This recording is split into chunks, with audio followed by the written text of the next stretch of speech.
Audio video के लिए एक बार कंफर्मेशन दीजिए। Good morning. ऑडियो सही है? परफेक्ट।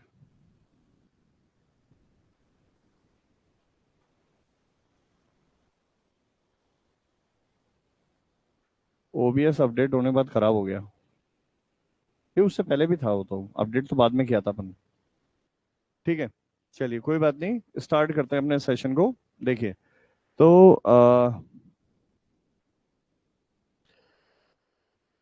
अभी तक हम लोग टिम्बर, लाइम, ब्रिक, मोर्टार यहां तक आ चुके हैं। मोर्टार के दो पार्ट थे, कौन कौन से? ठीक है, एक था हमारे पास में मैट्रिक्स वाला पार्ट और दूसरा था अडल्ट्रेंट। ठीक है, एक बाइंडिंग मटेरियल चला गया था और दूसरा, ठीक है, तो इसके लिए जैसे मोर्टार की अगर बात करते हैं,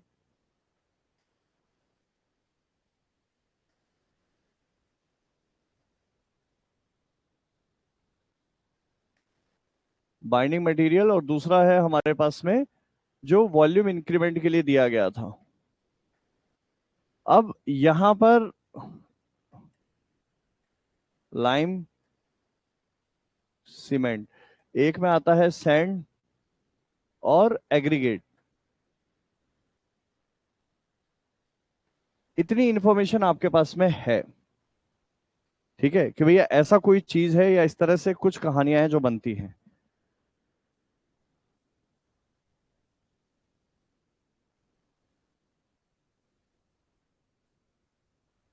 ठीक है, तो ये जो हमारे पास में है, अब इनसे आगे की कहानी क्या है क्या नहीं है उनको समझते हैं हम लोग यहाँ पे। ठीक है, तो अब हमारे पास में ये वाला पोर्शन कंप्लीट है, ये नेक्स्ट लेक्चर में स्टार्ट हो जाएगा। आपको सैंड के बारे में पढ़ चुके हैं, तीन कैटेगरी में इनको डिवाइड किया था, रिवर सैंड, पिट सैंड और सी सैंड।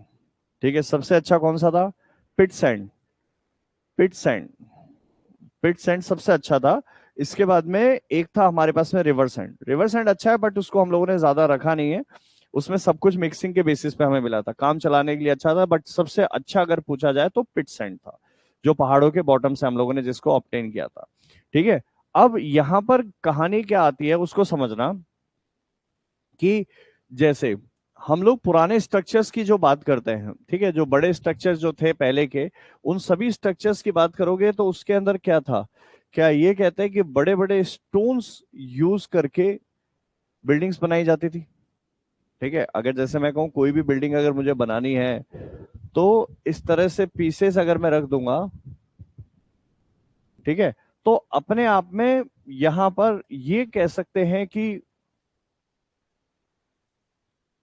ये बिल्डिंग बनती हुई हमें दिख जाएगी। ये दरवाजा हो गया, अब इसके बाद में घर बनाओ वगैरह सब कुछ ऐसा, मतलब एक बड़े फॉर्मेट में ये था पहले पॉसिबल।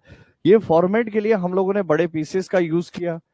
अब इसमें थ्योरी डेवलप हुई कि हम लोगों ने ये थ्योरी को ज्यादा दिनों तक कंटिन्यू क्यों नहीं किया है। तो एक ये आता है कि पहले तो चलो वर्कर वगैरह ये काम कर भी लेते थे, अब नहीं करते। तो ऐसा नहीं है, इसके पीछे का रीजन कि भाई देखो, ऐसे तो आप लोगों ने देखा होगा कि जैसे संसद बनी है लेटेस्ट, तो वो भी तो बड़े बड़े पत्थरों के साथ में ज्वाइंट करके उसको बनाया गया। हालांकि ये बात अलग है कि उसमें लीकेज वगैरह आ रहे हैं अभी, ठीक है, वो सभी जगह पे कंस्ट्रक्शन में वो लापरवाही करने का एक नतीजा होता है, इसके अलावा कोई रीजन नहीं है उसका। अब हम लोग इसको जो समझना चाहते हैं वो ये बात है कि यार यहाँ पर स्टोन से जो हम लोग शिफ्ट हो रहे हैं वो क्यों हो रहे हैं। तो एक बहुत बड़ा लॉजिकल इसमें सिस्टम चलता है, वो ये कि पहले के जो घर या जो महल बनाए जाते थे ज्यादातर वो हमारे पास में बड़े शेप्स के होते थे और लिमिटेड अनलिमिटेड एरिया में उसको हम लोग यूज करते थे। बट आज के डेट में क्या है, एरिया क्या हो गया, कम हो चुका है। जहां एरिया कम अगर हो गया है पूरा, तो उसमें हमें दिक्कत ये आती है कि जितना कम एरिया अगर हम लोगों को मिलेगा, तो उतने लिमिटेड जोन में ही हम लोग वो कंस्ट्रक्शन है जो कि कंप्लीट करना है। अब अगर कंस्ट्रक्शन करेंगे तो जो ये हमारे पास में ऐसा दिखाई दे रहा था, वो क्या हो गया, कॉलम बना और ये बीम बना दिया हमने। ठीक है भाई, यही तो है जो हमारे पास में फाइनली स्ट्रक्चर्स में बनता हुआ दिखाई दे रहा है। तो कॉलम और बीम के इस कॉम्बिनेशन से लोड अप्लाई करो, फ्लोर आ गए, एक से ज्यादा फ्लोर है जो हमको मिल गए यहाँ पे। अब इन फ्लोर्स के साथ में हम लोग लोड अप्लाई करते हैं, ठीक है। तो लोड अप्लाई करने के बाद में क्या उसका डिफ्लेक्टेड शेप ऐसा बनेगा, इस तरह से बनेगा। यही इसका डिफ्लेक्टेड शेप बोलो, नहीं तो इसका बेंडिंग मोमेंट डायग्राम है। इस बेंडिंग मोमेंट डायग्राम के अंदर दो तरह का फेज है जो हमें मिलता है, या दो तरह के फोर्सेस हैं जो मिलते हैं। ये चीज सबको क्लियर होगा कि मोमेंट जो होता है वो उसको ऑब्टेन करने के लिए उसकी कहानी बनाई जाती है आर क्रॉस एफ से। क्लियर। भाई मोमेंट को अगर मुझे ऑब्टेन करना है तो कहां से करूंगा ऑब्टेन में,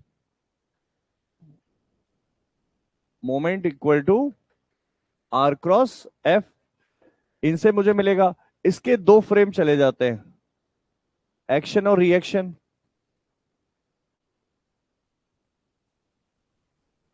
इसमें भी एक्शन में भी अगर हम बात करें तो वो हमारे पास में दो पार्ट में इसको डिवाइड कर सकते हैं, ठीक है।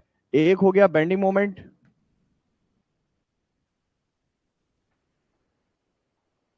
और एक हो गया टॉर्शनल मोमेंट।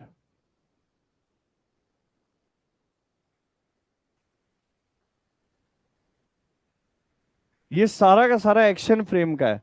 जब इसी को रिएक्शन फ्रेम में लेके जाओगे तो बेंडिंग मोमेंट की जगह पे क्या आ जाएगा, मोमेंट ऑफ रेजिस्टेंस आ जाएगा, और वो रेजिस्टिंग टॉर्शनल मोमेंट हो जाएगा वहां पे, टॉर्क वगैरह जिसको भी हम लोग बोलेंगे, लेकिन रिएक्शन फ्रेम का आ जाएगा।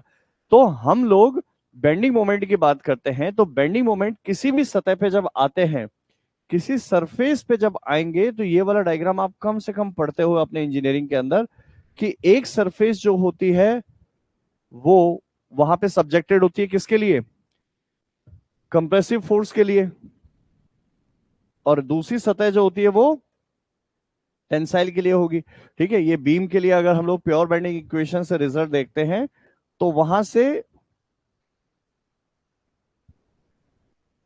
ये डायग्राम बनाया जाता है। ठीक है, ये सीधा सिंपल सा है कि एक uniformly distributed loading conditions beam member है, तो उसके ऊपर बेंडिंग मोमेंट से ये प्योर बेंडिंग इक्वेशन है जो कि डिफाइन हुआ। अब इन सारी कहानियों से मुझे मिला क्या, क्या इसमें सारी कहानियों के बेसिस पर ये कह सकते हैं कि कंप्रेसिव और टेंसाइल दोनों आ गए? तो दोनों में हम लोग या कोई भी मटेरियल कंफर्टेबल किस में है, अगर जनरलाइज पूछो तो कंप्रेसिव फोर्स के लिए वो कंफर्टेबल होता है, टेंसाइल फोर्स के लिए जनरली कंफर्टेबल नहीं है। क्यों? क्रैक्स वगैरह होते हैं, पार्टिकल जुड़े हुए नहीं होते। ठीक है, तो उस कंडीशन में क्या करता है कि यहां पर जैसे वो टेंसाइल और कंप्रेसिव जब जोन क्रिएट होते हैं वहां पे, ठीक है, तो कंप्रेसिव के लिए सब लोग एग्री हैं, लेकिन टेंसाइल के लिए नहीं हो पाते। टेंसाइल में क्यों डर लगता है, किससे, क्रैक से। क्रैक से डर लगेगा। अब जितने हाई राइज बिल्डिंग बनाओगे, जितने लिमिटेड एरिया में बनाओगे, क्या बीम्स का यूज उतना ही ज्यादा होगा? और अगर बीम्स का यूज होगा और उस कंडीशन में टेंसाइल फोर्स जब आ रहा है, क्रैक डेवलप हो गए, तो क्या मटेरियल टूट जाएगा? ऐसा ना हो, ऐसा ना हो उसके लिए क्या मटेरियल एक दूसरे के साथ में टाइटली कनेक्टेड होना चाहिए। अब आते हैं हमारी कहानी पर वापस से। कहानी ये थी कि भाई हमारे पास में एक पत्थर है बड़ा सारा, ठीक है। अब इस स्टोन के साथ में मुझे बस ये है कि यार ये यूज तो करना है मेरे को, लेकिन इसमें इसको यूज करने में मुझे दिक्कत है क्या, कि ये वाला मेंबर सेक्शन सिर्फ एक ही टाइप के फोर्स के लिए अच्छा है, किसके लिए, कंप्रेसिव के लिए। क्या ये टेंसाइल लोड को उठा पाएगा? नहीं उठा पाएगा। सबसे पहली बात, टेंसाइल लोड को उठाने के लिए ये सिंगल पीस होना चाहिए था, ठीक है। और जब कंस्ट्रक्शन हम लोग करते हैं तो क्या स्टोन्स के बड़े बड़े टुकड़े ही रखे हैं हम, तो क्या उनके जॉइंट्स के ऊपर डिपेंडेंट हो गए हम लोग? भाई जितना अब जो हमारे पास में स्टोन्स है उनको आपस में कनेक्ट करना है, तभी तो जाके उस लोड को उठा पाएगा। ठीक है, तो कंप्रेसिव में तो प्रेस कर रहे हो, टेंसाइल में खींच रहे हो। तो अगर मेंबर बड़ा है, मेंबर अगर बड़ा है, तो क्या उसमें टेंसाइल फोर्स की रेजिस्टिंग कैपेसिटी जनरेट करना है, तो क्या उसके लिए रेजिस्टिंग कैपेसिटी जो उनके बीच में जॉइंट क्रिएट कर रहा था, वो जॉइंट भी हाई स्ट्रांग होना चाहिए, या फिर एक बहुत स्ट्रांग कैपेसिटी के साथ में आना चाहिए? लॉजिक समझ में आ रहा है?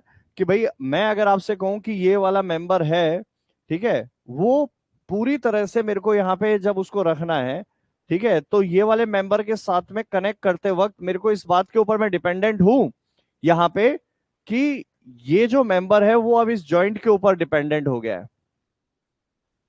ठीक है, अब क्या है कि मैं सपोज यहां पे फोर्स लगा रहा हूं, टेंसाइल फोर्स। टेंसाइल फोर्स लगाने पर इस पूरे बड़े मेंबर के लिए सारी स्ट्रेंथ क्या सिर्फ इतने से जॉइंट के ऊपर डिपेंडेंट हो गई? तो इसमें हमें इसके कंपैरिजन में दूसरा अरेंजमेंट देता हूं। दूसरा अरेंजमेंट क्या दिया मैंने? मैंने कहा आपसे यार कि एक काम करो, ये हमारे पास में पार्टिकल्स हैं,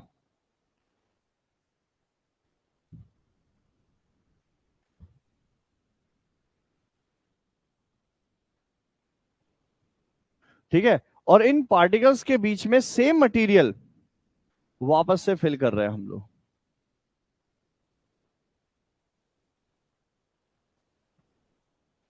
ये सेम मटेरियल हमने वापस से फिल कर दिया, और जैसे ये सेम मटेरियल मैंने फिल किया है, ठीक है, अब मेरे को, मैं अगर आपसे कहता हूं कि दोनों में वही टेंसाइल फोर्स है जो मैं अप्लाई कर रहा हूं, इधर भी और यहां भी, तो केस 1 और केस 2 फेलियर होने के चांसेस किसमें कम होंगे? क्वेश्चन समझ में आ गया? भाई ये दो पत्थर हैं, उनको जोड़ा हुआ है, ये छोटे छोटे पत्थर है, उनको जोड़ा हुआ है, तो दोनों में मैं जब खींच रहा हूं, सेम अमाउंट का फोर्स में लगा रहा हूं, ठीक है, तो दोनों में से फेलियर होने के चांसेस किस कनेक्शन के कम मिलेंगे, फर्स्ट के या सेकंड के? हाँ, सेम पत्थर है, उतने ही पत्थर लिए। भाई कंपैरिजन करना है ना, तो कंपैरिजन तो सेम लेवल पे ही होता है, अलग अलग लेवल पे थोड़ी होता है। तो भाई ये जो हमारे पास में अगर वेट लेना है तो दोनों का सेम ले लो, कि ये भी 5 kg है और वो भी 5 kg है, तभी तो जाके कंपेयर करोगे।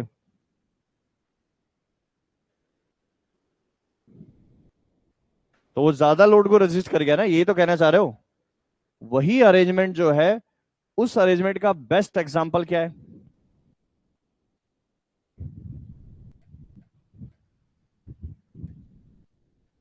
ये है कंक्रीट। कंक्रीट आने का रीजन समझ में आ गया? अब अगर सपोज ये भी सस्टेन नहीं कर पाए, नहीं करा तो नहीं करा, भाई हमें तो फोर्स की इंटेंसिटी ज्यादा है ना, बड़ी बिल्डिंग आ गई, नहीं करेगा तो क्या करें?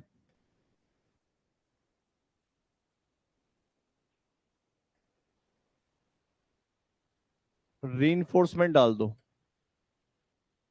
स्टिरप्स डाल दो, बार्स डाल दो, वही क्या हो गया? आरसीसी।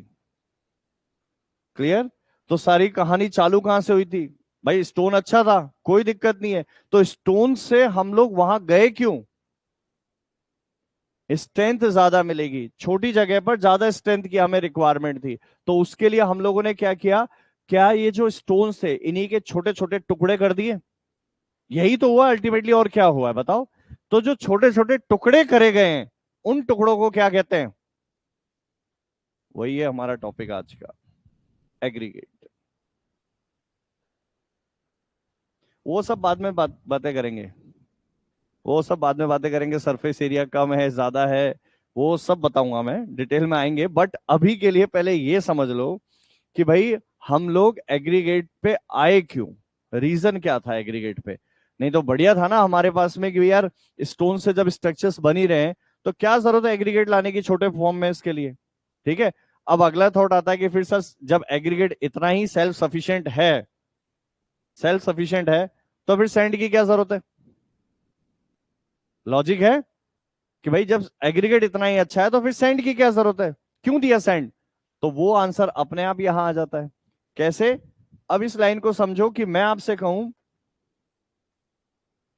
ये हमारे पास में एक कंटेनर है, इस कंटेनर के अंदर आपको ऐसे ये एग्रीगेट फिल कर दिए,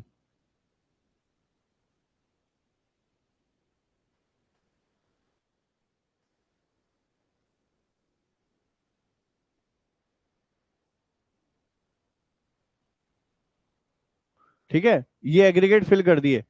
अब उसके बाद में क्या होगा कि जैसे ही एग्रीगेट फिल करेंगे, क्या स्पेस रह गया? उस स्पेस में हम लोग क्या करें?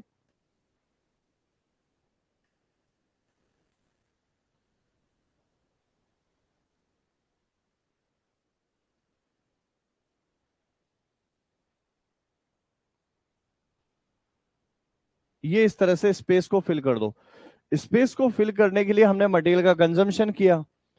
अब हम लोग ये कहें कि यार ये वाला तरीके से, भाई यहाँ पे स्पेस तो आपने फिल कर दिया, मानते हैं, ठीक है। क्या ये स्पेस को अगर मैंने सीमेंट से फिल किया है, अच्छा है, ठीक है, सीमेंट से अगर मैंने फिल किया तो कंक्रीट का ये सैंपल बन गया।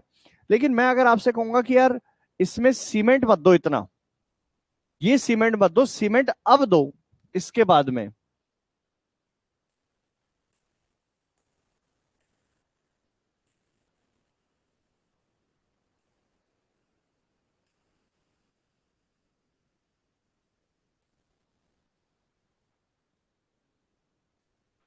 ये बस इस तरह से जो है, इसमें अमाउंट में आप सीमेंट दे दो अब यहां पे।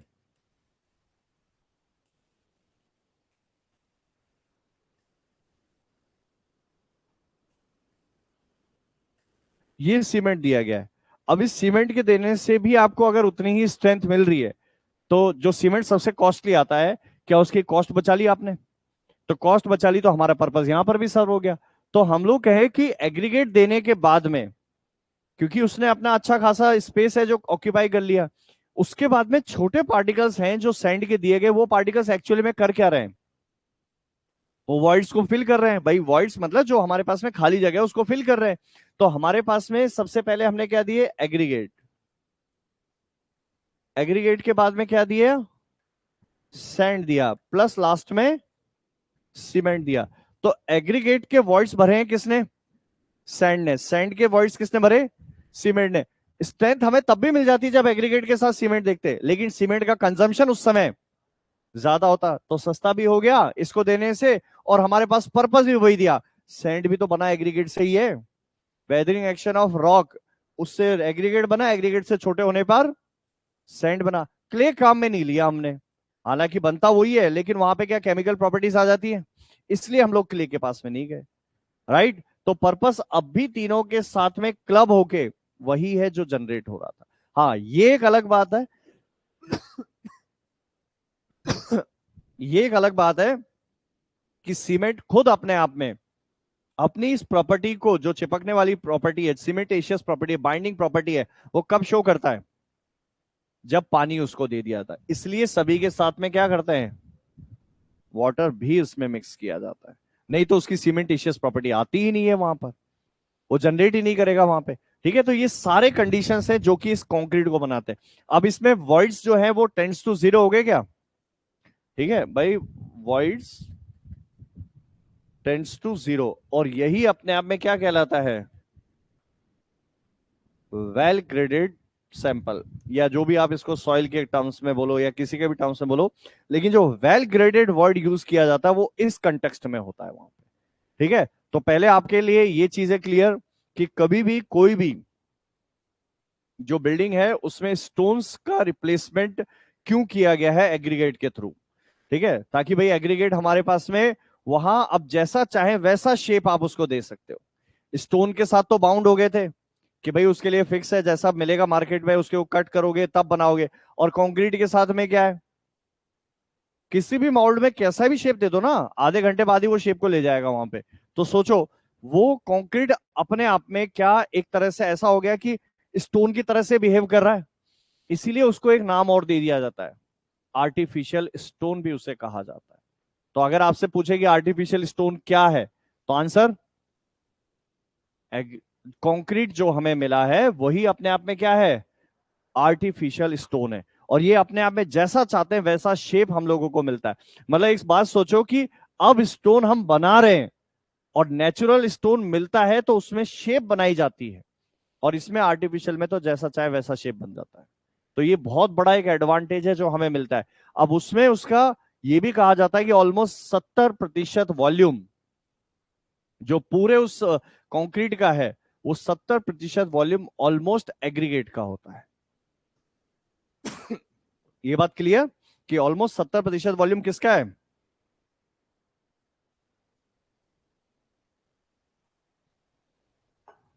ठीक है।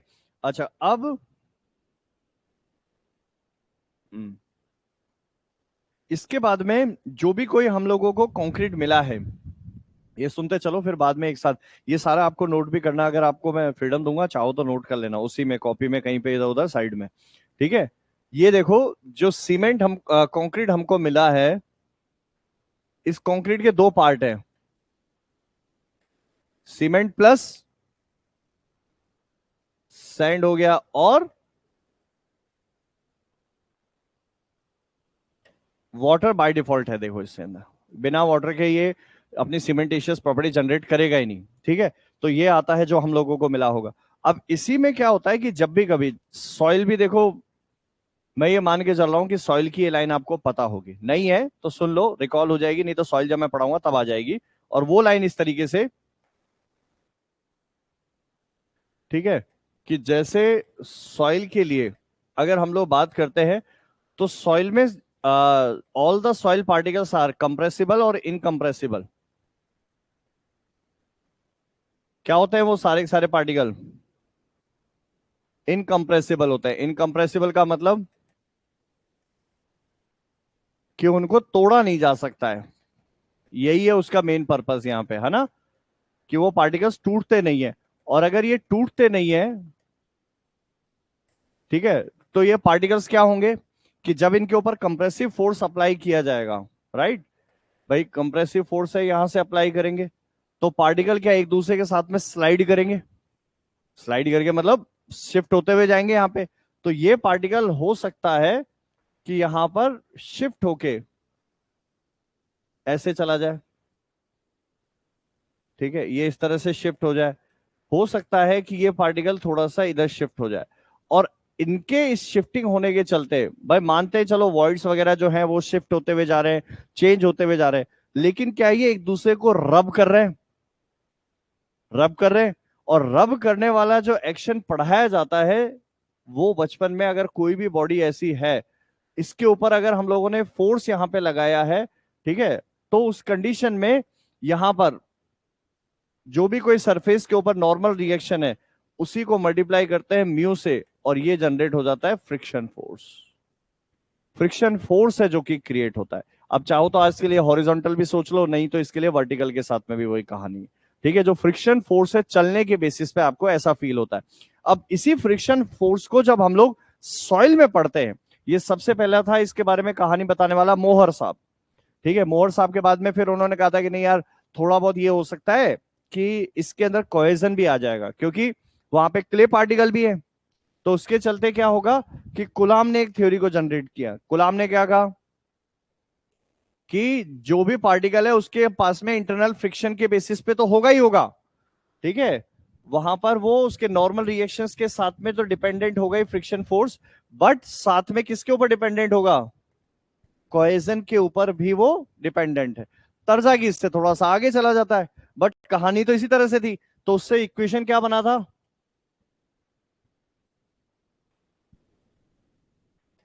यही था। ठीक है, ये थी तरजागी की इक्वेशन। अब इस तरजागी की इक्वेशन में सी क्या है? कोहेजन। फाई क्या है? ठीक है, ये हो गया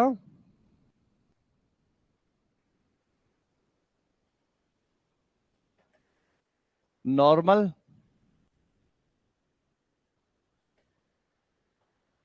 या इफेक्टिव स्ट्रेस इसको बोले। फाई क्या है?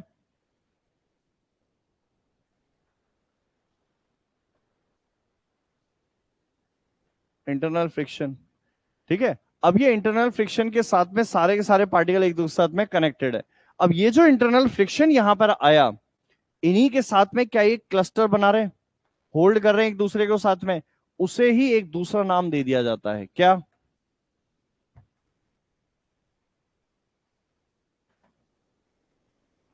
इंटरलॉकिंग। क्या बोलते हैं? इंटरलॉकिंग। और अगर ये इंटरलॉकिंग है, अब आते हैं हमारे सीमेंट सैंड के ऊपर वापस से। ठीक है, तो इस सीमेंट सैंड की अगर बात करते हैं, तो सीमेंट क्या कर रहा है? सीमेंट कर रहा है बाइंडिंग प्रॉपर्टी। क्या वो कोहेसिवनेस है जो जनरेट कर रहा है? अगर वो कोहेसिवनेस को जनरेट कर रहा है तो सीमेंट हो गया कोहेजन, कोहेसिव फोर्सेस को जनरेट कर दिया ना। और उसके बाद में यहां पर ये जो है सैंड और एग्रीगेट क्या कर रहा है? ठीक है, तो क्या ये इंटरलॉकिंग को बता रहा है?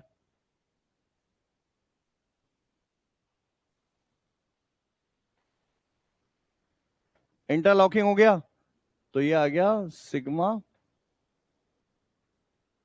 10 फाइव। क्लियर? तो यहां से आपके पास में लाइन क्या बनी?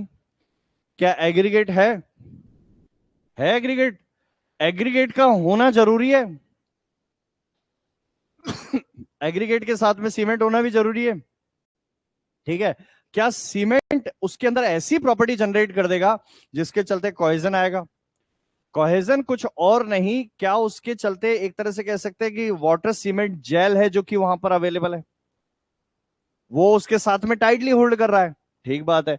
लेकिन सेम टाइम पे ये जो 10 फाई है, फाई जो है वो क्या कर रहा है? इंटरलॉकिंग का फिनोमेना दे रहा है। ये इंटरलॉकिंग क्या सिर्फ एग्रीगेट और सैंड की वजह से आ रही है यहां पर? ठीक है, तो हमारे लिए पहला स्टेटमेंट, क्या strength of concrete depends on aggregate? तो क्या ये लाइन भी बोली जा सकती है कि एग्रीगेट जो होते हैं वो एक पार्ट क्या स्ट्रेंथ को कंट्रोल करते हैं? आगे वाला स्टेटमेंट कि स्ट्रेंथ को कंट्रोल करेंगे पूरी तरह से। अब आते हैं दूसरी कहानी पर। ठीक है, ये पार्ट वन है कहानी का। अब दूसरा वाली कहानी है, उसको सुनना। ठीक है, अब यहां पर हुआ क्या? क्या पार्टिकल्स जितने भी है, वो चैप्टर बाद में स्टार्ट होगा अभी, अब इसके बाद ही चैप्टर बस चालू होगा, बस थोड़ी सी देर और रुक जाओ कहानी के, उसके बाद में तो बाकी पुराना परंपरा से चलने वाला है, लेकिन पूरे चैप्टर की थीम बन जाएगी यहां पर आपकी। तो ध्यान से सुनना। मैं कहूं कि भाई आपके पास में जितने भी जो एग्रीगेट्स हैं उनको एक जगह से दूसरी जगह मूव करने का काम कर कौन रहा है? किसकी वजह से मूव हो रहे हैं? अगर कंक्रीट में लगा हुआ है तो सीमेंट सैंड का जो एग्रीगेट वगैरह पूरा है, सीमेंट सैंड एग्रीगेट तीनों है। ठीक है, पानी भी है, और उसमें एग्रीगेट एक जगह से दूसरी जगह अगर मूव हो रहे हैं तो किसकी वजह से हो रहे हैं? भाई हमने पुश किया, लेकिन उसके साथ में पुश करने के बाद में जो वहां पर उसके सर, अच्छा मिक्सिंग होते हुए देखा है आपने कभी?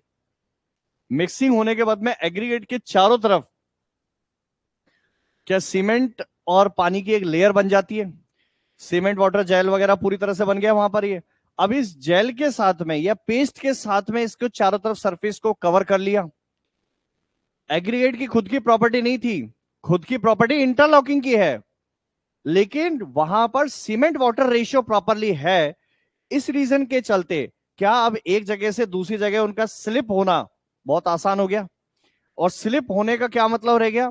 क्या अब हमारे पास में जो सीमेंट पेस्ट हम लोगों को मिला है, ठीक है, जो भी हमारे पास में सीमेंट पेस्ट मिला है, एग्रीगेट को एक जगह से दूसरी जगह डिस्प्लेस करने का काम क्या बहुत आसान हो गया। लेकिन कब? जब वाटर ऐड किया है, मिक्स किया है, सिर्फ तभी है, बाद में थोड़ी ना है। और अगर तभी किया है तो उसके अंदर क्या हम लोगों ने मिक्सिंग के टाइम पे इसको ध्यान रखा था? ठीक है, मिक्स करने के बाद में कब ध्यान आएगा कि भाई मिक्स कर दिया, उसके बाद में आप उठा के ले जाके कहां रख दोगे? जहां जरूरत है भाई, जहां पे भी कंक्रीट को उठा के ले जाके कहीं ना कहीं पे डंप करोगे, फिर उसके बाद में उसकी वॉल बनाओगे या कॉलम बनाओगे, स्लैब बनाओगे, या फिर बीम बनाओगे, कुछ तो भी बनाओगे। तो हमने ले जाके उसको वहां पे छोड़ा है, दैट इज कॉल्ड प्लेसमेंट हो गया। उसके बाद में क्या एज इट इज छोड़ देते हैं क्या? वाइब्रेट करते हैं, क्यों? वॉइड्स जो है वो निकल जाए, एयर निकल जाए, कुछ नहीं रहना चाहिए वहां पे। वो कहलाता क्या है? उसे ही क्या फिनोमेना कहते हैं अगर वॉइड्स निकालने होते हैं, एयर निकालने होते हैं तो?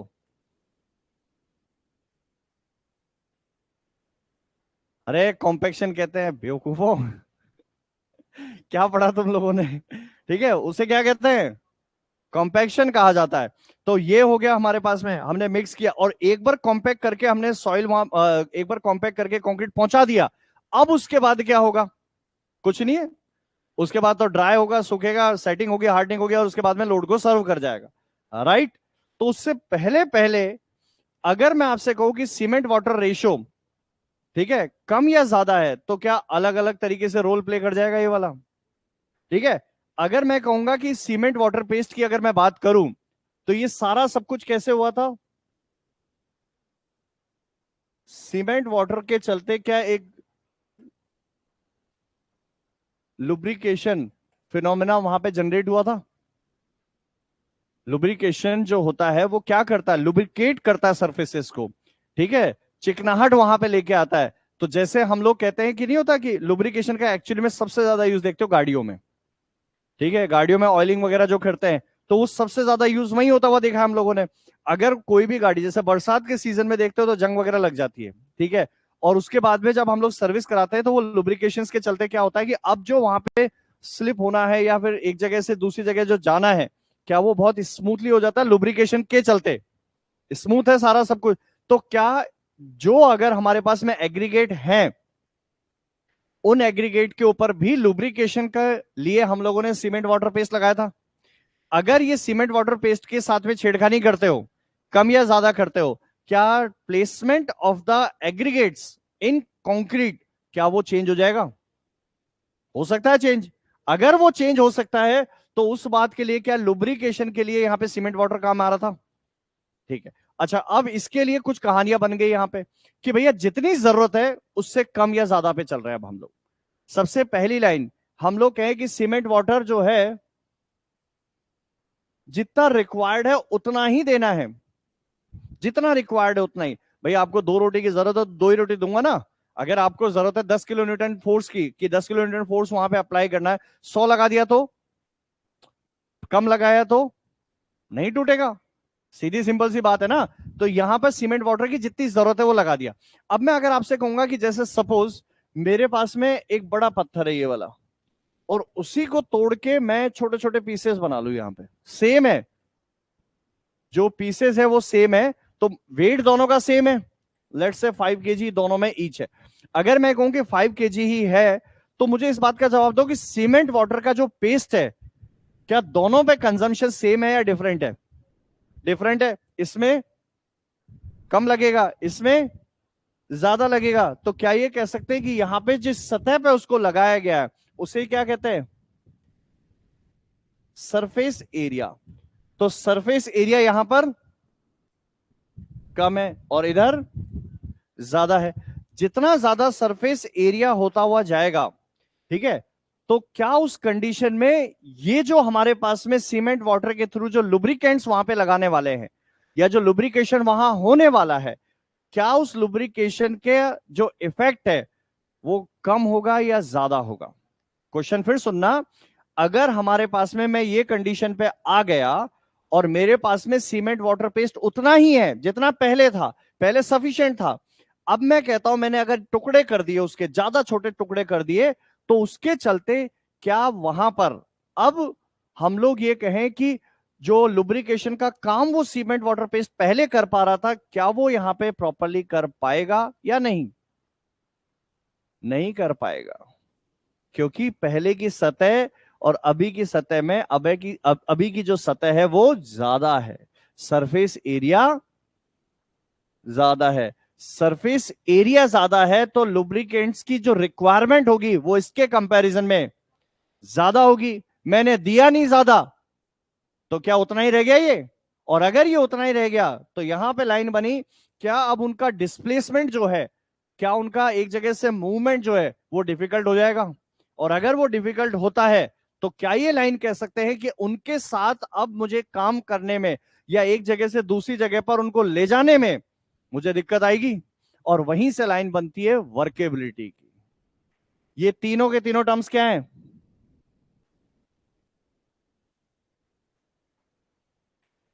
तो स्टेटमेंट ये रह गया,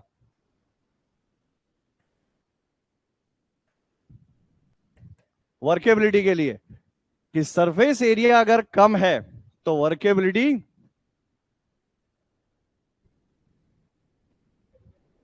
तो वो तो वाटर सीमेंट रेशियो कांस्टेंट है।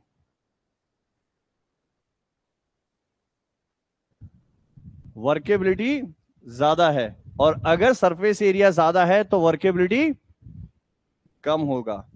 क्वेश्चन ये रह गया कि जब हम लोग स्ट्रेंथ की बात करते हैं कंक्रीट के लिए, एग्रीगेट्स की जब बात की जाती है, स्ट्रेंथ आती है उसके अंदर, कंक्रीट के अंदर ही, क्या वहां पर अपने आप में, अपने आप में स्ट्रेंथ हमें कंसीडर करना है? कंक्रीट की स्ट्रेंथ तो मिलेगी, वो स्ट्रेंथ देने वाला कौन है?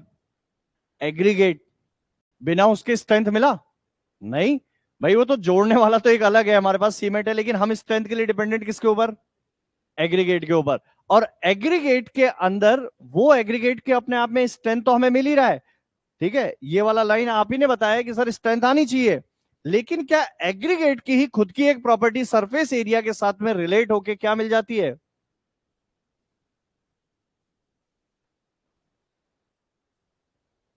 वर्केबिलिटी भी होती है, ठीक है। अब मजा आता है इस बात का कि यहां पर बड़ा कॉन्ट्रडिक्ट स्टेटमेंट है जो चालू होने वाला है। क्या? हम लोगों को एग्रीगेट्स दो तरह के मिल सकते हैं, कैसे?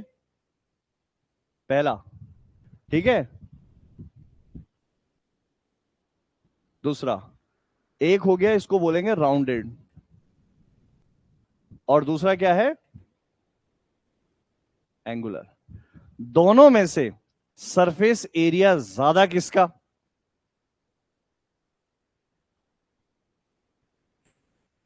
सरफेस एरिया ज्यादा किसका? ठीक है भाई, सर्कुलर है ना, अपने आप में लीस्ट एरिया के साथ में मिलेगा, इसका एरिया ज्यादा। सरफेस एरिया ज्यादा है तो वर्केबिलिटी किसके लिए ज्यादा?